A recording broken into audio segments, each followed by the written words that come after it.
Radio Libre 99.3. Cancunapa. Mundo a la par, la realidad para las unas y los otros. El programa con perspectiva de derechos humanos que busca contar tu historia y la de muchas personas. Mundo a la par, desde qué mirada de la realidad se dice nuestro acontecer, cómo nos cuentan los medios de comunicación masiva. Queremos acercar tu realidad para que también sea parte de los grandes relatos. Mundo a la par, la realidad para las unas y los otros. Todos los miércoles de 19 a 20 por la 99.3, la FM de Chacarita. Mundo a la par. Que vale la pena una canasta con frijoles. Soy Maradona contra Inglaterra, anotándote 2 goles. Soy lo que sostiene mi bandera, la espina dorsal del planeta en mis cordilleras. Soy lo que me enseñó mi padre, el que no quiere a su patria, no quiere a su... Hola, ¿qué tal? Buenas tardes. Qué lindo que estén ahí y yo aquí nuevamente para nuestro encuentro semanal. Este es el programa número 37 de Mundo a la Par. Y estamos acá para comunicarnos, para hacer el ida y vuelta en este universo en el que cada uno y cada una de nosotras somos un átomo y formamos un discurso que pretende ser inclusivo, diferente, porque no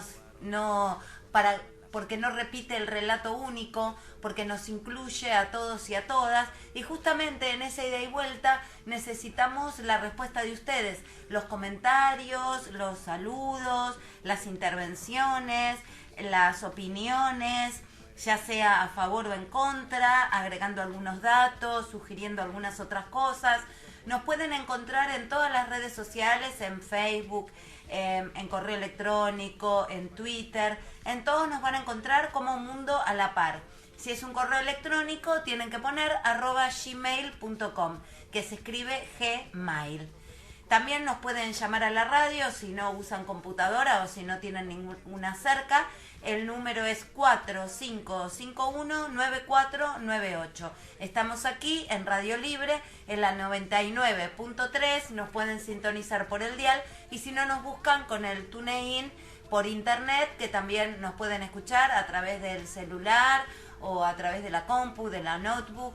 No hay manera de escaparse, así que en este encuentro que tenemos semanal, nos escuchamos en esta ida y vuelta. Y hoy, antes que nada, les quiero decir que sigue presente nuestro auspiciante, que es el Estudio Piromali, que se dedica a las fotos y a los videos, tanto empresariales, corporativos o también los sociales.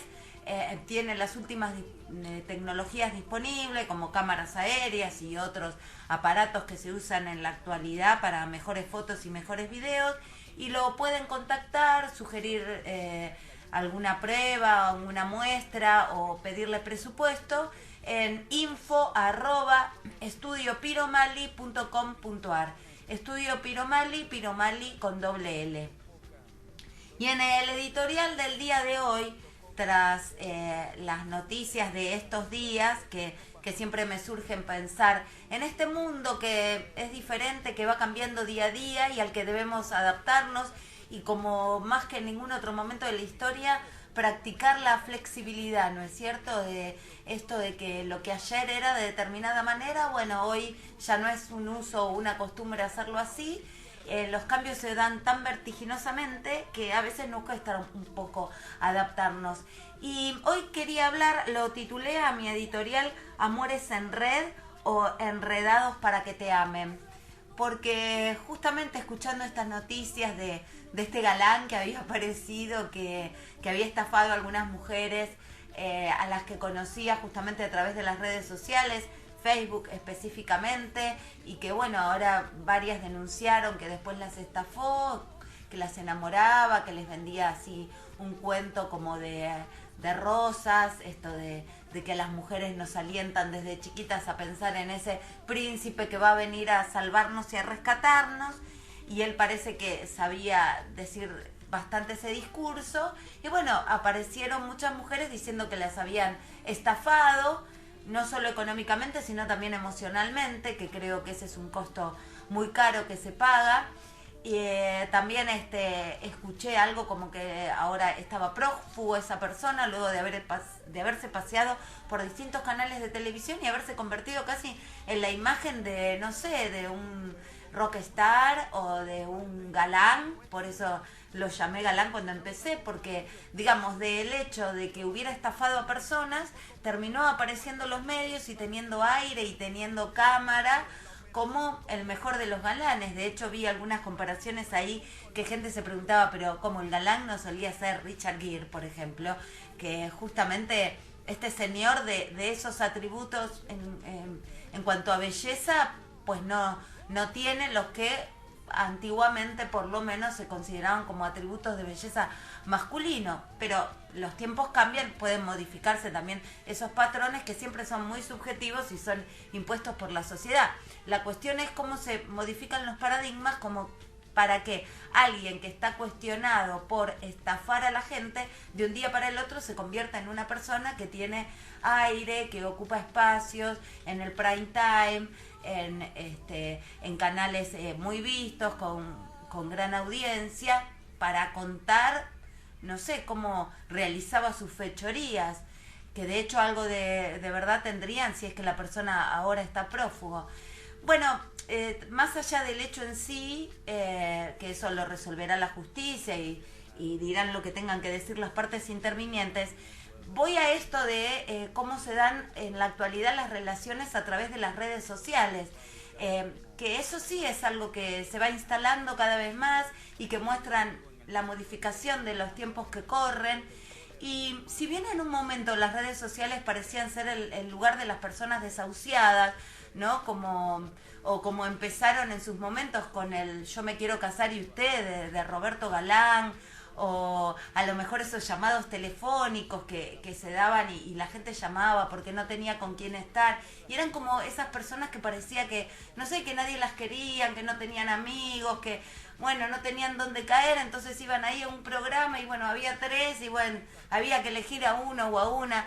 Pero hoy en día no es así. Hoy en día en las redes sociales podemos ver que está gente que a lo mejor conoce a muchas otras personas. De hecho, he escuchado, no sé, gente que está en los medios y que a lo mejor mujeres que son vedettes o que son modelos, que obviamente no tienen problema ni de conocer ni de gustar a otras personas, pero sin embargo, por algo las redes sociales se están estableciendo cada vez más, ya sea las que se usan a través del teléfono o ya sea las que directamente son por la computadora, pero como un modo de conocer gente, como antes quizás podía ser, no sé, un boliche o no sé, algún otro lugar de reunión social, como podía ser un club, porque es verdad que hay muchas personas que conocen a sus parejas en los ámbitos laborales, pero no todas a lo mejor tienen posibilidad de conocer gente en los ámbitos de trabajo, o ya, digamos, miraron y notaron que no había nadie que les gustara, o en sus ámbitos de trabajo es muy reducido la cantidad de gente, o están todas casadas o en pareja, o a lo mejor son todas de su mismo sexo o del sexo opuesto si son gays o lesbianas, y entonces no es un lugar como para conocer gente. La cuestión es que está muy en boga y escuchamos gente de diferentes edades, gente muy jovencita que también tiene posibilidades de conocer quizás mucho más, porque en su campo hay mucha más gente que esté libre. Es verdad que a medida que se va creciendo es más común que haya gente que esté comprometida, y entonces es como que más allá de las capacidades o de las bellezas o de todos los atributos que pueda tener una persona, se va cerrando ese círculo y cada vez hay menos posibilidades de a lo mejor de encontrar personas que no estén comprometidas. Pero en esto de que se conoce gente a través de las redes sociales, si bien mucha gente ha tenido buenas experiencias y a lo mejor ha conocido personas con las que después ha tenido una relación duradera o una relación satisfactoria o una relación, no sé, aunque fuera para el touch and go, pero que verdaderamente era lo que quería, aparecen estas cosas, ¿no? Como de defraudes, como esta cosa de que, bueno, si se va a poner una foto, las personas ponen la foto más linda o ponen la foto de hace 10 años, o mienten en cuanto a su profesión o mienten en cuanto a su edad, y entonces también hay muchas estafas ahí, porque las personas van como unas citas ciegas, que si bien en la primera cita todo eso se cae, pero se va con muchas ilusiones, con muchos sueños, a lo mejor después de haber invertido meses o días en la conversación, y entonces la gente se siente verdaderamente defraudada, siente que no cumplieron sus expectativas, y se corre el riesgo entonces de haber expuesto el alma, el corazón, los sentimientos y quizá de haber contado muchas cosas a una persona que con la que no se tiene ninguna afinidad, o que nos ha estafado porque nos ha mentido en lo que nos ha contado sobre sí. Así que bueno, seguiremos pensando entonces esto de los amores en red, o si las personas hoy en día se están enredando por esta necesidad de amor y esta falta de tiempo, y entonces es lo que nos ofrecen las redes sociales, es como las únicas posibilidades o las más fáciles de nuestra cotidianeidad. Cambiando de tema, vamos ahora a un llamado telefónico. Estoy al habla con el doctor Roberto Bondar, que se encuentra en Oberá, en Misiones. ¿Es así? Sí, ¿cómo le va? Hola, ¿qué tal? Buenas tardes. Buenas tardes. Bueno, nos comunicamos con él porque él es el abogado de Victoria Elizabeth Aguirre, que tiene 22 años y está con prisión preventiva en el penal número 5 de Villa Lanús, en Oberá, bajo la imputación de homicidio calificado contra su hija, Selén Aguirre, y también se encuentra detenido la expareja de Victoria, Rolando Emilio Lovero, con quien ella vivió un mes, y según las conclusiones del cuerpo médico forense, la muerte de la niña por la que está imputada Victoria se produjo por traumatismo y fractura de cráneo más hemorragia interna, y el hundimiento del cráneo tiene el tamaño del puño de Loveras. ¿Es más o menos así la introducción del caso, doctor? Sí, es así. Es un caso más de violencia contra las mujeres, en que al final terminan en tribunales penales, donde en este caso la que instruye la causa en una jueza, con toda una historia machista alrededor del mismo. Y lo que no contó, por ejemplo, el informe médico, es los golpes que había sufrido mi cliente en la espalda.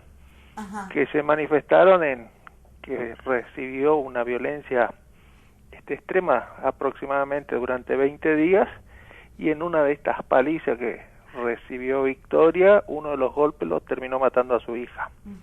La agravante es lo que creo que sucede en la mayoría de los tribunales del interior del país, es que dictan prisiones preventivas y después las mujeres tienen que terminar probando su inocencia en un juicio oral y público, con lo que significa. Es decir, vamos a estar 1 o 2 años tratando de demostrar la inocencia de Victoria, sí. Como ha empezado a aparecer testigos que se empezaron a animar por la trascendencia pública que tuvo este caso, que contaban que Victoria pedía ayuda, que Victoria recibía maltratos, que Victoria recibía palizas, pero los tiempos procesales van distintos de los tiempos de una persona que está privada de su libertad. Claro, ella tiene 22 años y nosotros hablamos con su hermana Claudia y nos contó que estaba estudiando, que digamos siempre había atendido a su hija, que estaba muy asustada justamente por los maltratos de su pareja, que de hecho hubo en una oportunidad la dejó encerrada a ella y a la nena en una casa con rejas y sin teléfono. Sí, es así. Los maltratos son los que generalmente reciben todas las mujeres. Yo le doy un ejemplo. Por ejemplo, la defensora oficial le dice que ella tenía que haberse dejado matar en primer lugar antes que su hija para ejercer una defensa correcta. Pero se dan estos casos de maltrato familiar, maltrato contra la mujer, entonces es muy difícil para la propia mujer, cuando está sumergida en esta vorágine de violencia familiar, es de pedir ayuda, de acudir a la justicia, de acudir a una comisaría. Cuando se dan estas situaciones generalmente son tarde, como en el caso de Victoria, o después de muchísimos años de violencia, que al final le terminan salvando generalmente a la madre, los hijos cuando son mayores, y el victimario termina estando viejo. Claro, la cuestión es cómo una persona que está sufriendo violencia, que la están dejando encerrada o que la golpean o la amenazan o la fuerzan para tener relaciones sexuales, cómo hace para tener la claridad mental para actuar en todas las situaciones, porque si una persona está con miedo, diría con pánico también, ¿no? Es muy difícil. De hecho, la hermana contó que ella ha salido y le ha pedido ayuda a los vecinos y que hubo vecinos varones que han dicho, bueno, ¿quién no le pegó alguna vez a su mujer? Sí, es correcto, y eso figura en el expediente. Apareció también un testigo que en una oportunidad ella le pidió ayuda y no se animó a meterse, por creer exactamente lo mismo. Pero en los casos de violencia familiar o violencia contra la mujer, generalmente es muy difícil que pueda una institución o terceros darle la ayuda en el momento preciso. Generalmente se acostumbran y es termina siendo cotidiano la violencia que sufre, los golpes que sufre a lo largo de toda su vida, o terminan estos acontecimientos, o muere la madre o mueren generalmente los hijos. Claro, porque acá aparecen varias instituciones, además de la justicia. Ella ha ido al hospital, por ejemplo, con su hija, han visto que la nena tenía golpes y de hecho Claudia nos contaba, la hermana de Victoria, que pensaban que iban a tomar medidas con respecto a la expareja de Victoria, a Rolando Lovera, al ver los golpes de la nena, y que sin embargo le dieron el alta sin una denuncia y sin una intervención policial. Así es correcto. Nadie se termina metiendo, esto es otra realidad, y después las víctimas terminan en las unidades penitenciarias y los abogados defensores, generalmente si tienen el defensor oficial, la defensa es nula, no hacen absolutamente nada, pero terminan tratando de demostrar su inocencia, como en el caso de Victoria, que empiezan a aparecer testigos, empezamos a probar los golpes, pero los tiempos procesales son distintos a los tiempos de la vida común de una persona. Claro, ya igualmente con estar un solo día detenida, pienso que para la vida de cualquier persona debe de ser algo terrible. Ella, además de tener que soportar la muerte de su hija, la violencia de género que soportó, interrumpir su carrera, estar encerrada, o sea, la justicia no le va a devolver todo eso que ella perdió, o sea...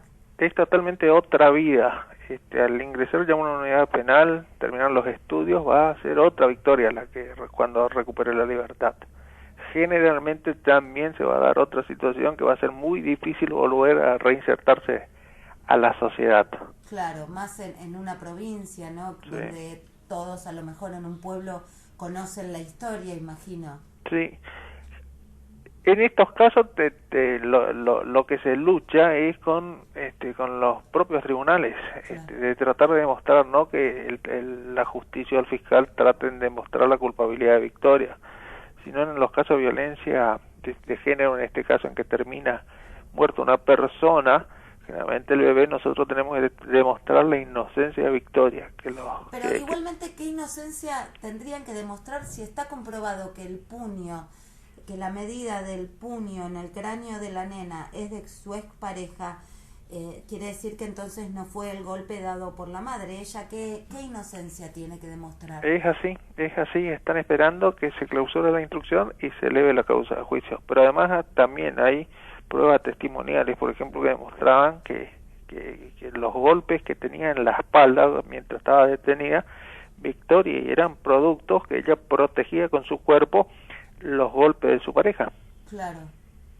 Así que la Claudia también la amenazaba para tener sexo con él, si no hacía las cosas que él quería, que por ahí agarraba a la nena y la ponía cabeza para abajo, amenazándola a ella, o sea, situaciones verdaderamente terribles, sí. Que en la psiquis de cualquier persona creo que producen un estado de indefensión y de terror.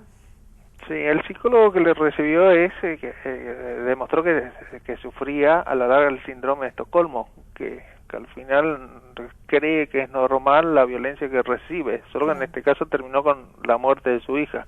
Claro. Pero además también le cortó el vínculo con su familia. Claro.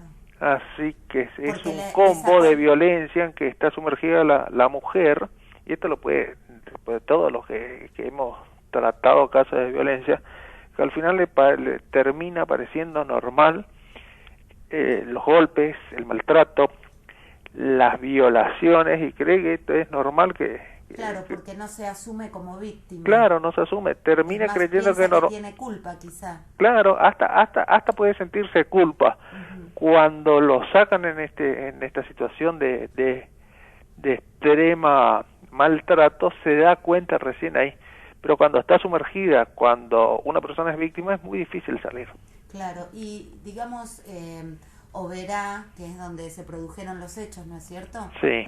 Es una sociedad muy machista, muy cerrada. Yo creo que más que la sociedad es normal, yo la veo, no lo veo con esto que toma posturas extremas. Sí. Lo que sí veo que es muy difícil en la justicia, generalmente cuando hay juezas, es el doblemente comprometedor para todos nosotros, porque al final las juezas, las profesionales de derecho que son mujer, esas sí terminan siendo machistas. Qué paradójico. Sí, es increíble.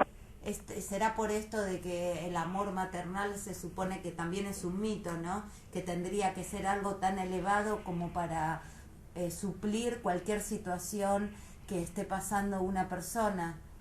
Es así. Victoria, lamentablemente, estamos donde termina el país. Este acontecimiento va a pasar 1 o 2 años detenida y va a ir a juicio oral, donde se va a demostrar esta situación, como pasó con el caso Obando, y posiblemente recupere la libertad. Estoy seguro que su pareja va a ser condenada a prisión perpetua, pero los años en prisión no se lo va a devolver nadie a Victoria. Claro. ¿Ella está detenida desde cuándo, doctor? Ella está desde el enero. Desde enero, sí. O sea, desde la nena fallece el 29 de enero. Sí, exactamente. Desde ese momento sí. Ella está detenida. Sí, lo detuvieron, la pareja escapó, hubo un cerco policial, ante el cerco policial se presentó a la comisaría y quedó detenido. Quedó detenida, y después pudieron detener a la expareja. Sí, por eso la expareja fue prófugo de la justicia. Ajá. Sí, claro. Hubo un cerco policial tratándolo de buscar y se terminó entregando. ¿Y ella va a estar cerca de 2 años con prisión preventiva? Lo que pasa que sí, yo creo que sí, que esos son los plazos normales de una causa desde su inicio hasta la elevación a juicio en la provincia de Misiones y en Oberá. Entonces estamos tratando de acelerar los plazos procesales para que se clausure lo más rápido posible la instrucción, pero bueno, claro. Estamos en la edad de piedra, en la época de informática en los juzgados de instrucciones, entonces todo es más lento, y los plazos que manejamos, los que hacemos de derecho penal, son esos 2 años la instrucción.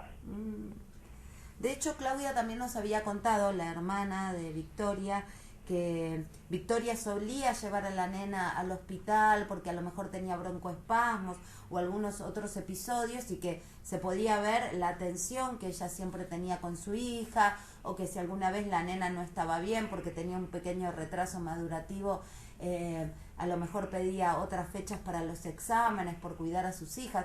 ¿Todos esos antecedentes no pesan?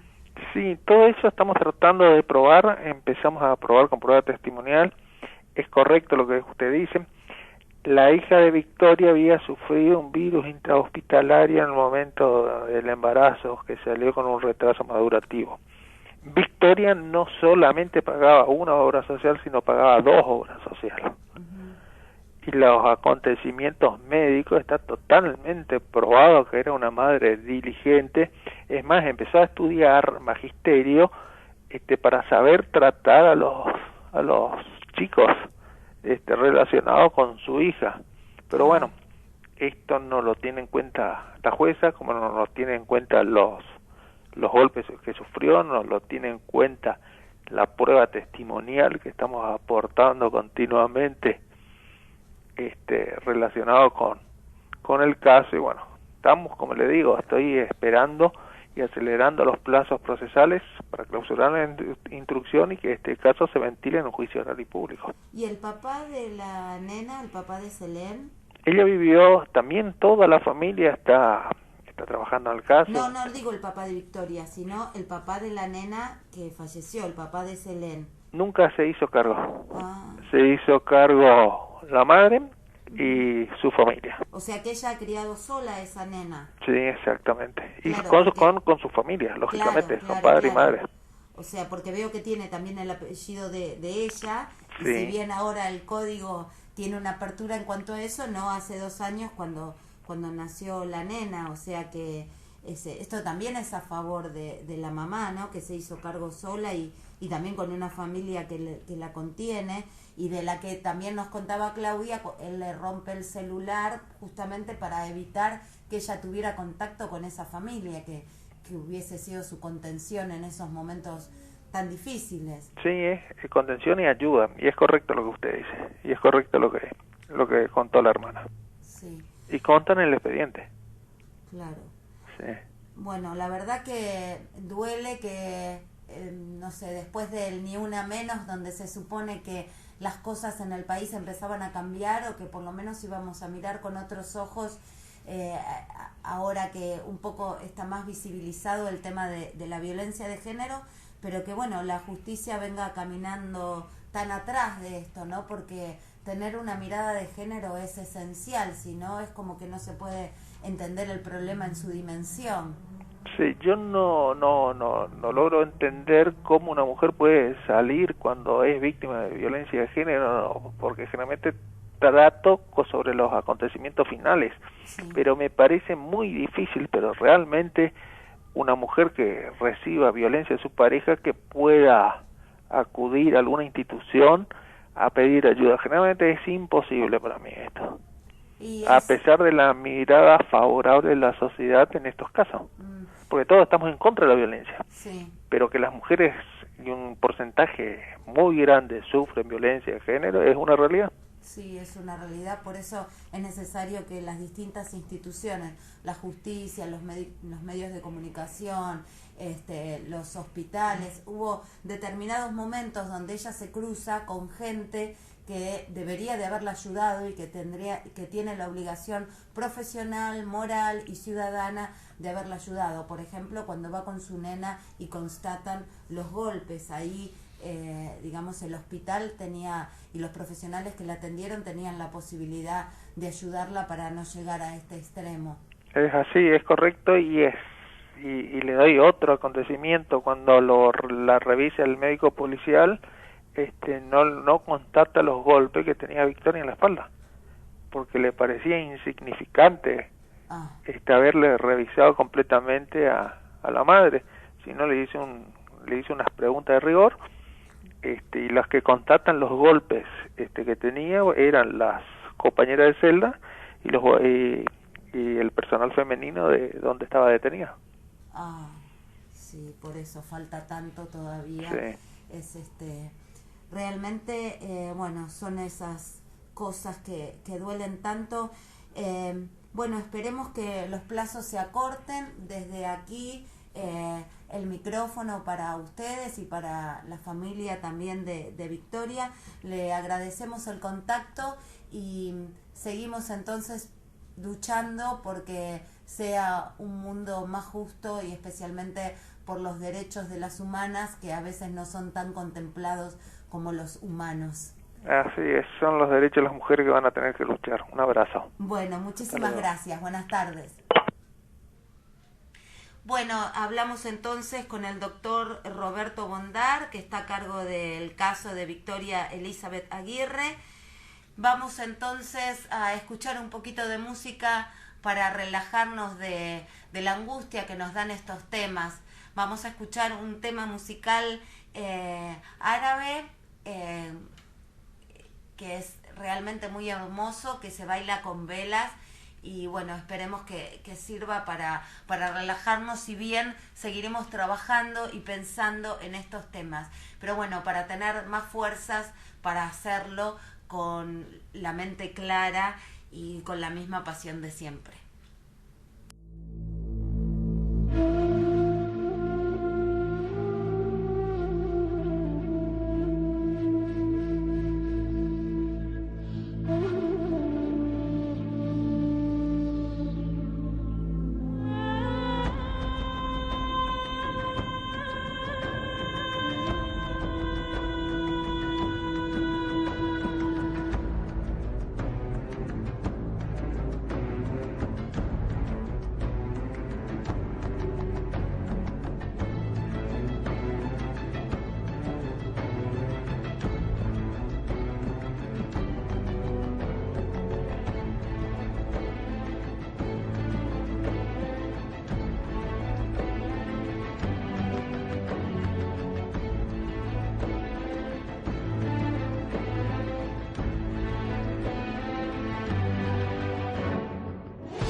Volvemos entonces, recordamos que se pueden comunicar con el programa a través del número telefónico de la radio 4551-9498, por las redes sociales nos encuentran como Mundo a la Par, tanto en Twitter como en Facebook y también en nuestro correo electrónico, donde tienen que poner mundoalapar@gmail, que se escribe gmail.com.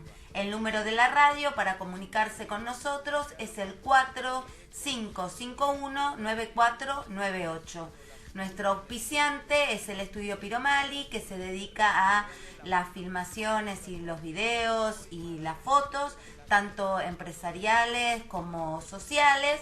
Usa las últimas tecnologías disponibles en cuanto a filmación y a fotografía, y se pueden comunicar con ellos al la dirección de correo electrónico info@estudiopiromali.com.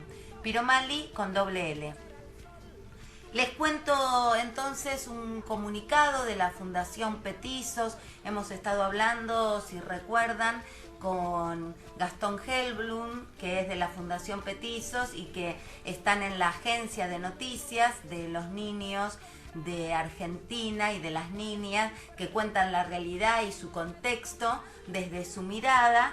Y bueno, justamente la Fundación Petizos, a raíz de las elecciones y del Día del Niño, mandó un comunicado que dice que debido a las elecciones primarias nacionales, el día del festejo del Día del Niño sufrió un cambio de fecha. La modificación no fue propuesta ni realizada por ninguna organización de derechos humanos ni por ningún ministerio gubernamental. Fue la Cámara de Comercio del Juguete quien marcó agenda, apostando a una mayor facturación. Mientras miles de niñas y niños siguen bajo el agua, mientras decenas de cientos de niñas y niñas sufren explotación, violencia o maltrato, o se crían rodeados de multipantallas digitales sin la necesaria apoyatura de un adulto para un crecimiento sólido, un día tan especial sigue siendo exprimido por el consumismo desenfrenado que tanto mal impacta en las vidas y el desarrollo de las personas. Paradójicamente, el origen de este día se dio para reivindicar los derechos declarados en 1954. En ese año, la Asamblea General de las Naciones Unidas recomendó que en todos los países se instituya el Día del Niño y de la Convención de los Derechos para recordar, reflexionar y seguir planificando la incidencia de políticas públicas sobre estos derechos. No se pretende que el tercer domingo de agosto sea borrado de nuestras vidas, todo lo contrario. Pero es importante saber, padres, tíos, abuelos y adultos, que este día también puede aprovecharse sanamente. Cuando se habla de derechos, no solo se habla de la búsqueda de soluciones a inequidades extremas o de denuncias de explotación, sino también de la promoción, de apostar siempre a un desarrollo pleno, saludable e integral de todos los niños, niñas, su familia y comunidad. Aprovechemos este día entonces y tratemos de evitar comprar, consumir juguetes no saludables, no violentos, no sexistas y desacordes a la edad. Si regala algún dispositivo electrónico, es importante regular su uso y evitar que sea utilizado más de 2 horas al día. El juego es un momento clave en el desarrollo de los seres humanos, donde se aprende a compartir, a asumir roles, a tolerar situaciones de frustración, a desarrollar inteligencia desde la fantasía y a disfrutar y construir con otros. En definitiva, se aprende a ser sujeto de derechos, lo opuesto a ser objetos de consumo del Día de la Cámara del Comercio del Juguete. El Día del Niño no es el día de un regalo, sino el día de jugar, compartir y disfrutar a partir de cualquier regalo. Si jugar es un derecho, no lo transformemos en una vulnerabilidad. Ese fue el mensaje de la Fundación Petizos. Y bueno, mientras esperamos entonces para la próxima comunicación, vamos al tema musical para musicalizar esto sobre los niños y las niñas con un tema de María Elena Walsh que tanto les ha hablado a los niños y a las niñas y también a los adultos y a las adultas, y todos seguro recordamos sus canciones. ¿Está Manuelita por ahí? ¿No está Manuelita? Bueno, la escuchamos. Ha viajado mucho por el mundo, solo para verse bella y reluciente para su gran amor. La tortuga Manuelita.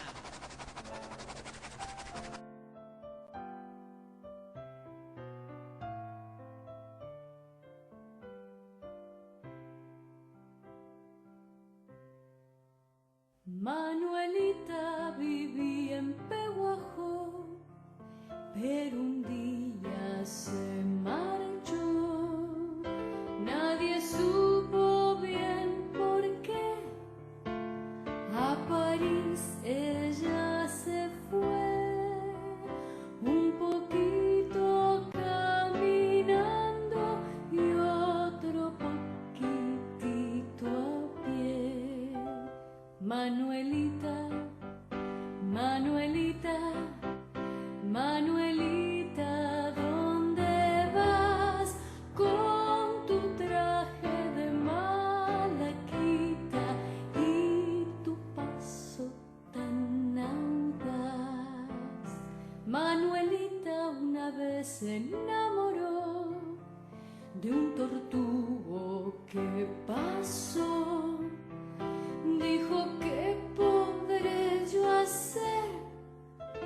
Vieja no me va a querer. En Europa y con paciencia me podrán embellecer.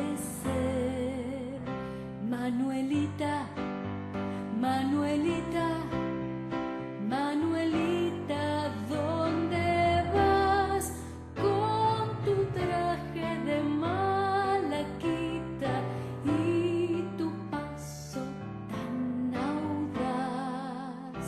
En la tintorería de París la pintaron con barniz, la plancharon en francés, del derecho y del revés, le pusieron peluquita y botines en los pies. Manuelita, Manuelita, Manuelita, ¿dónde vas con tu traje de malaquita y tu paso tan audaz? Tantos años tardó en cruzar el mar, que allí se volvió a arrugar, y por eso regresó, vieja como se marchó, a buscar a su tortugo que la espera en Pehuajó. Manuelita, Manuelita, Manuelita, ¿dónde vas con tu traje de malaquita y tu paso tan audaz? Con tu traje de malaquita y tu paso tan audaz.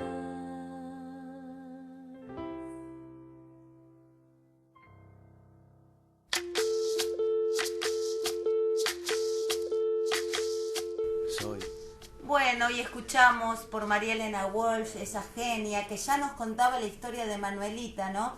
Pobre esa tortuguita que, como muchas mujeres, muchas, siente ese impulso del mercado que la lleva a querer transformarse para gustar a los demás, y sufre entonces determinadas circunstancias por las que pasa, y es como infligirse daños y autocastigarse casi para estar de acuerdo a un estatus físico que impone el afuera, que a veces se piensa que nos va a dar felicidad y justamente es todo lo contrario, ¿no? Y qué lindo es el paso del tiempo, como cuando lo tomamos como ese crecimiento, como el crecimiento del alma, como el traspasar por este mundo con las experiencias, conociendo gente, sumando vivencias y sumando experiencias. Y para hablar de vivencias y de experiencias y de otros lugares de Argentina también y de otras necesidades de nuestro país, estamos al habla con Estela Manzano. Ella es médica, tocoginecóloga del Hospital de Trelew, es miembro de la campaña por el derecho al aborto y de la red de profesionales por el derecho a decidir. Buenas tardes, Estela. Buenas tardes, Nor, ¿qué tal? ¿Qué tal? Encantada de hablar contigo y de que le pongamos también un poco de voz al tema del aborto. Venimos de hablar de un caso de violencia de género y de una mujer que sufrió violencia de género y que está presa porque su expareja mató a su hija. Y ahora vamos a otro caso donde las mujeres también sufren violencia de género, que es en el momento en que van a una institución para realizarse un aborto que está dentro de las condiciones de la ley y que sin embargo en muchos lugares se sigue negando ese derecho. ¿Cómo está la situación por tus pagos y en el resto del país? Porque vos sos una persona muy activa frente a este derecho y al reclamo de este derecho. Y venimos mejorando, si lo que decías es tal cual, es una forma de violencia hacia las mujeres. Aunque el Código Penal permite el aborto en Argentina en casos de violación, en casos de riesgo para la salud de la mujer, desde 1921, por muchísimos años nos quisieron hacer creer a los médicos y lo lograron. Yo soy una, no soy la excepción a la regla. Creíamos que los abortos estaban prohibidos, que había dudas, que si eran para todas las mujeres violadas o solo las que tuvieran algún problema mental. Creíamos que salvo que la mujer se estaba muriendo, nos iban a meter presos, nos iba a denunciar y algún juez muy dogmático nos podía encarcelar. Esta es la forma en que nos educaban. Sí. Y bueno, gracias a todo el movimiento que se generó en este milenio, en realidad, de muchas mujeres que se fueron organizando, de abogadas. En mi caso, el Ministerio de Salud de Nación, en el 2008, la provincia a mí me elige como referente para mejorar la calidad de atención en los posabortos, y cuando empiezo a leer el Código Penal y descubro todo lo que... cómo eran las cosas en realidad, que no violaba ningún tratado de derechos humanos, sino que al contrario, no hacer los abortos legales los viola.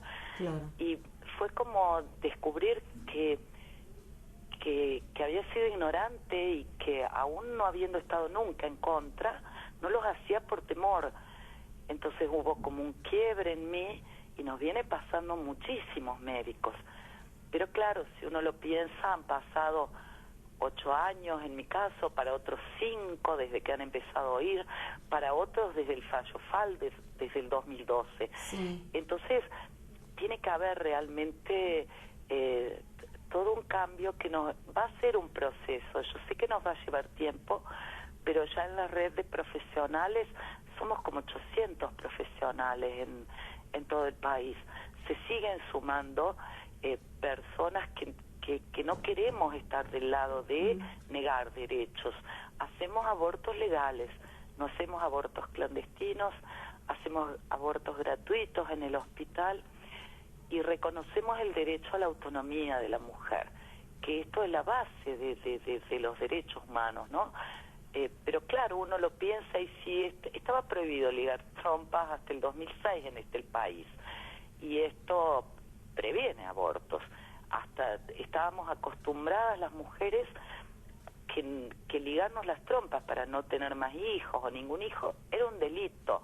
En las primeras provincias en que este derecho se reconoce, por ejemplo acá en Chubut en 2002 sale la ley de ligadura tubaria, pero un comité de bioética tenía que discutirlo y el director del hospital autorizarlo. Claro, y en esos casos como que las mujeres se sienten como muy expuestas y se sienten como que están pasando por un nuevo maltrato cuando se judicializa o cuando tienen que pasar por tantas instancias como para acceder a un derecho, y hasta creo que muchas veces perderán seguridad o incluso, no sé, si no tienen el apoyo de su familia, les debe costar mucho encontrarse a veces con estas barreras institucionales. Tal cual, son formas de violencia. Obligar a alguien a hacer lo que no quiere, hasta en lo más íntimo, que es su propio cuerpo, sus decisiones reproductivas, algo tan serio como tener más hijos cuando uno no quiere tenerlos, son formas de violencia muy seria.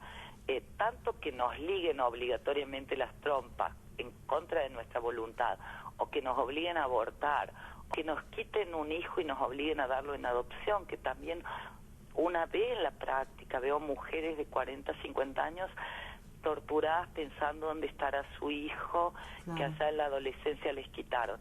Y lo mismo es negar un aborto. Y nuestro Código Penal en realidad incluye a toda mujer que quiera abortar, porque en esto de reconocer el riesgo para la salud, los médicos lo sabemos claro, sobre todo los que trabajamos en obstetricia y ginecología, que no hay forma de prevenir las enfermedades que el propio embarazo causa a partir del 6º mes. La hipertensión, la diabetes gestacional, las eclampsias. Entonces obligar a arriesgar a alguien su vida cuando no quiere es injusto. Y también es injusto no reconocer la parte psíquica de la mujer. Pensar que un embarazo forzado, que tener un hijo cuando una mujer quiere, no la daña, cuando una mujer no quiere, es dañino, no es un riesgo, ya le estamos haciendo un daño, ya la estamos enfermando. Pero hablamos de 100 años casi que tiene esta mirada, el código, hablamos luego de reforzarlo con un fallo de la Corte, hablamos después de protocolos que salen constantemente y sin embargo es como que siempre se tiene que volver a machacar sobre lo mismo porque hay una gran resistencia. ¿Tiene que ver con digamos, la influencia que tiene la Iglesia en nuestra sociedad? Yo creo que sí, no es casual que esto pase en toda América Latina y que esto pase en África. Y sin embargo no hay discusión sobre la legalidad del aborto en Europa, en Estados Unidos, y además toda una cuestión social, creo, porque, a ver, también son católicos en Italia y tienen el aborto reconocido desde hace 40 años. Es toda una sociedad que ha sido muy machista, que ha tenido a las mujeres muy sumisas, que tardíamente comenzamos a educarnos, a pensar por nosotras mismas y a poder disputar poder, ¿no? Porque son disputas de poder. Obviamente, y el poder de decidir sobre el propio cuerpo, ¿no? Qué gran poder es ese. Y sí, es el poder esencial casi. Pero incluso Naciones Unidas ha hablado sobre este derecho, el de decidir sobre el propio cuerpo, y ha instado a los países, especialmente a Argentina en su momento, por esto de que no hemos ni siquiera discutido el aborto, a que se contemple este derecho de las mujeres, que es un derecho humano, el de decidir sobre el propio cuerpo. Así es. Y es un tema social esencialmente, Nor. En realidad, nuestro Código Penal es uno de los más amplios de Latinoamérica. La ley inglesa es idéntica a la nuestra. El aborto es por causales, solo que allá ningún médico le discute a la mujer el riesgo mayor que hay en un parto o un aborto. Ningún médico le discute a la mujer el dolor de ser obligada a maternar, porque esto es tratar a la mujer como un animal, es reducirla al lugar animal de que, ¿qué le va a hacer tener otro hijo? Con todo el peso social de la maternidad. Vos misma lo decías, una mujer presa porque el marido mató a la hija o violó y mató hijos. Hemos leído 2 o 3 casos el año pasado. Sí. Por un lado, la sociedad nos carga con la responsabilidad de ser más o menos omnipotentes a la hora de defender nuestros hijos. Y las mujeres vivimos esto como una tremenda responsabilidad. Entonces, cuando la mujer no se siente capacitada, por los más personalísimos motivos que tenga, obligarles es algo muy grave. Y ni hablar del caso de niñas o adolescentes, que también hemos visto casos de nenas de 12 años, salió una de 10 años en Santiago del Estero hace un mes o 2, que el caso fue silenciado el bebé ya nacido, la abuela de la nena, muy cándidamente decía en una nota, mi nieta está muy triste, no quiere hacer nada, y yo le digo que ahora ya tiene que pensar en el bebé. ¿Cómo una nena de 10 años puede dejar de ser niña y sacrificar su vida y pensar que ella ya no vale más que como criadora de un bebé? Pero es como incluso muy para cruel. su salud física, estimo que a los 10 años, no sé si el cuerpo está totalmente preparado como para transitar un embarazo y un parto. No lo está, el riesgo de morir es 4 veces superior a las más grandecitas, y además parto es pensarlo casi como una imposibilidad, Claro. cuando las caderas no están desarrolladas. No, claro, Van a la sí. cesárea y la gente ni se para a pensar en lo que significa una cesárea, una herida de 10 centímetros por donde Claro. pueda salir la cabeza y el cuerpo de un bebé. Un mes de dolor posquirúrgico no es broma para una nena. El riesgo de adherencias, la cicatriz de por vida, y además la niñez robada. Claro. Toda su vida robada, su proyecto futuro. Una ¿dónde nena que quedó? se tiene que hacer cargo de otro nene sin siquiera tener la madurez emocional y mental para semejante desafío, ¿no?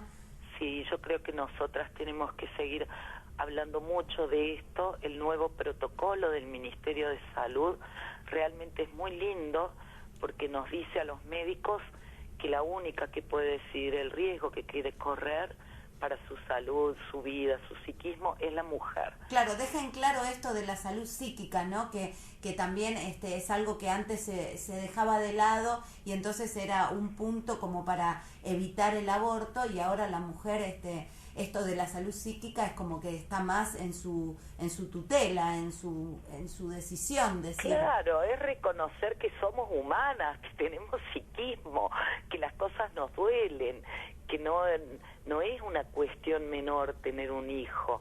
Yo escuchaba acá un colega mío la otra vez, decía que ahora cualquiera que esté un poquito triste le van a hacer un aborto.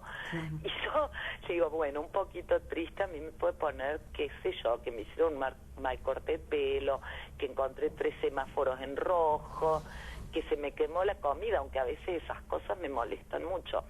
Pero un hijo no entra en la categoría de un poquito Claro, triste. además es no pensar como si, digamos, pasar por un aborto fuera una situación tan fácil y tan alegre y tan, eso es también un mito, No. pensar que una mujer puede ir y hacerse un aborto simplemente, no sé, como si fuera un shopping o a Tal cual. una clase de gimnasia, No, sé, lo eso. traen, pero sumamente meditado.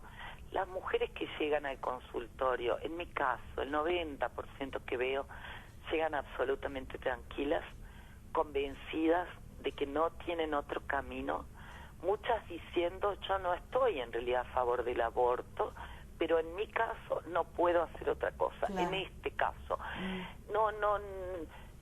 tienen una claridad, ya lo han pensado, ya lo han meditado. Claro, y muchas si no lo hacen igual, y son esos casos de que después llegan a los hospitales y por mujeres hechos, abortos hechos por mala praxis, a lo mejor no con los cuidados necesarios, no en los lugares con la asepsia necesaria, y después en tal caso los riesgos para la salud de esa mujer son mucho mayores, y muchas veces además del aborto está la pérdida de la vida de esa mujer, ¿no?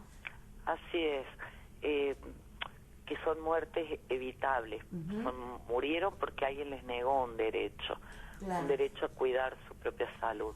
Y también hay una parte que creo que es importante en esto, que es el negocio de los abortos clandestinos, ¿no es cierto? Porque todas esas personas que sistemáticamente se han negado al derecho al aborto, que pueden no hacerlo porque está tu derecho en negarte a hacerte un aborto, o sea, más allá de que haya leyes, quien no quiera no se lo hará, pero sabemos de muchos, incluso presidentes o legisladores o quienes fueran, que tenían la posibilidad de a lo mejor dar una mirada inclusiva al tema para que se pudiera tratar, y que en sus vidas particulares justamente han recurrido a abortos porque tenían quizás la posibilidad monetaria de hacerlo. Sí, así es, a 500.000 abortos por año uno piensa que la gran mayoría de las mujeres de este país ha tenido un aborto en su vida, solo que como el tema está tan estigmatizado, se silencia, no lo cuentan a veces ni a su familia más cercana. Se vive con dolor, en silencio, con vergüenza, cuando no debería haber vergüenza por haber querido cuidar la propia vida o no haber traído un niño que sabían que era para sufrir. Se nos ha culpado mucho siempre y sin embargo las mujeres somos muy generosas. Uno cuando ve quiénes donan órganos en general son siempre mujeres. La gran mayoría son mujeres que donan un riñón a su hijo, a su marido, un pedazo de hígado, y no vemos que la gente le trate de asesino a un hombre que no donó un pedacito de hígado. Leía justo la semana pasada que murió un arzobispo de Paraguay que había protegido pedófilos y demás, y murió acá en Buenos Aires, precisaba un trasplante hepático. Y yo pensaba, qué loco, ¿no? No hubo ningún colega que le donara un pedacito de hígado, porque no es donar todo el hígado, es un pedacito. No hubo nadie disponible y nadie trató de criminales a los que no se lo donaron, que teóricamente son pro vida. Claro, de hecho las mujeres cuando acuden a los hospitales en esta situación de un aborto mal practicado, probablemente en forma casera, y llegan con hemorragias, son muy maltratadas, muy victimizadas al punto de no usarse anestesia para que sufran más. O sea, las instituciones son muy duras con las mujeres en esas situaciones, las victimizan nuevamente. Sí, no todas, no todos los médicos, pero desgraciadamente es moneda corriente y desgraciadamente tengo que reconocer que lo que estás diciendo es cierto. Y con mucho dolor, porque, a ver, por ahí uno tiene suerte de dónde se formó. Yo hice mi residencia en un servicio que no denunciaba de rutina. El jefe de servicio al inicio ya nos aclaró, no denunciamos mujeres, porque si no lo único que logramos es que no vengan y que entonces lleguen ya gravísimas cuando no les podemos salvar la vida. Él nos explicó esto y desde el sentido común era tan lógico que en mí fue lo natural. Demoré muchos años en enterarme que había un fallo de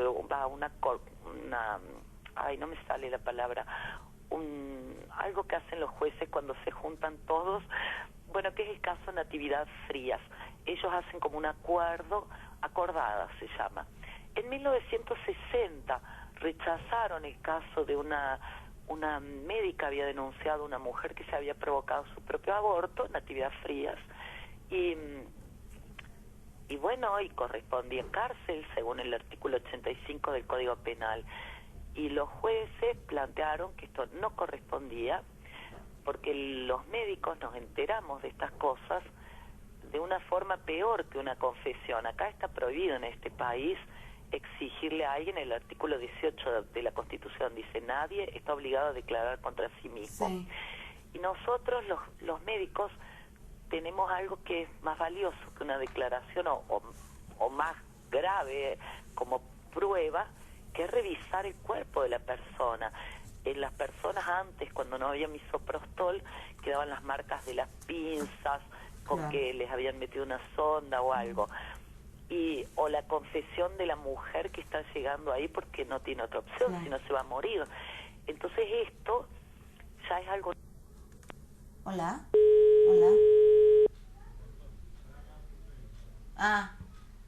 Bueno, se cortó la comunicación, pero al mismo tiempo ya es la hora y se nos corta el programa también. Así que bueno, agradecemos mucho a Estela Manzano. Probablemente la llame la semana que viene, así terminemos con el tema. Realmente muy interesante lo que contaba, pero ya son las 8 y tenemos que dejar el programa a nuestros amigos tangueros.